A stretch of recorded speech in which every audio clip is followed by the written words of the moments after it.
Hello! So lovely that you've joined us. My name is Bertie, and today I'm as keen as mustard to celebrate another beautiful aspect of the modern church. That is the worship pastor. You see, the worship pastor is that individual who has been called by God to pastor the church worship team, whether they possess musical prowess themselves that they have developed over time, or strong leadership and administration skills that they have refined through the seasons, or all of the above. In this celebratory video, we're going to focus on two of our favorite types of worship pastors, those who've left the biggest mark in our life, whether that mark has produced growth that we would have never seen on our own, or that mark has produced confusion, disillusionment, and heartache. Let's start with worship pastor number one.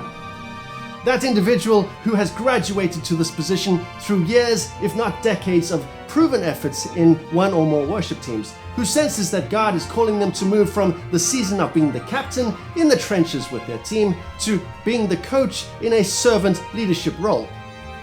And now let's look at worship pastor number two, an individual who comes from a very broken background and who understandably frequently fights feelings of rejection and insecurity.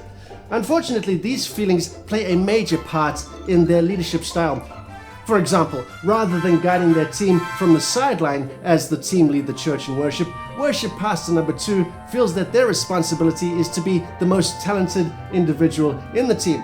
So instead of equipping and mobilizing the team to lead the church in worship, worship pastor two frequently leads the church in worship themselves. And this has created quite a toxic culture, one of bitterness and comparison. Hello, team member number one. I just want to quickly pop up to let you know I have roasted myself for every Sunday service for foreseeable future. I am doing this because I fear without mature spiritual leadership, you may be led astray by pride or even worse, demons. And even though there are many more competent singers in the worship team, for the next year and a half, your church has been submitted to the following. Amazing grace, how sweet sound that saved wretch like me.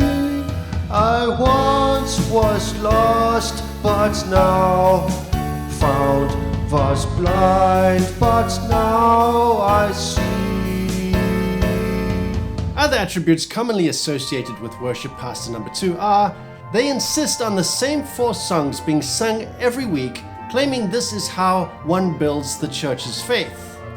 And they keep the worship team rehearsing close to midnight each team night, when many team members need to be up early for work in the morning.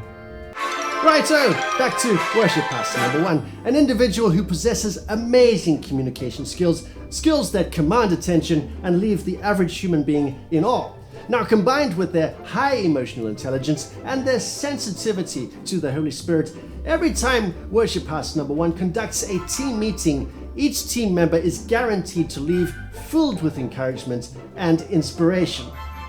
Worship pastor two, on the other hand, believing that the only way to maintain control of their team is by pushing their team members down, conducts meetings that leave each team member with feelings of discouragement and manipulation.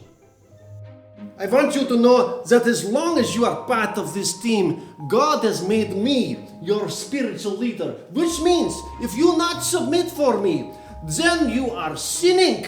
I know my accent may not be easiest to understand, and my personality may not be easiest to get along with, but God made me this way to bring the best out of you. You know, Proverbs 27:17 says, iron sharpens iron. Seen these people, how they are rebellious and stubborn. Leave me alone in my anger. Now this is God speaking about Israelites, but there have been many nights where I felt exactly same about you people. Other attributes commonly associated with worship pastor number two are that they will excommunicate you if you do not wholeheartedly agree with how many Sunday services they have you serving in. And they constantly attempt to conform the worship team to the look and sound of world-famous megachurch worship teams.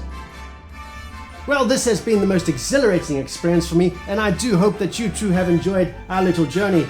Until next time, do svidaniya.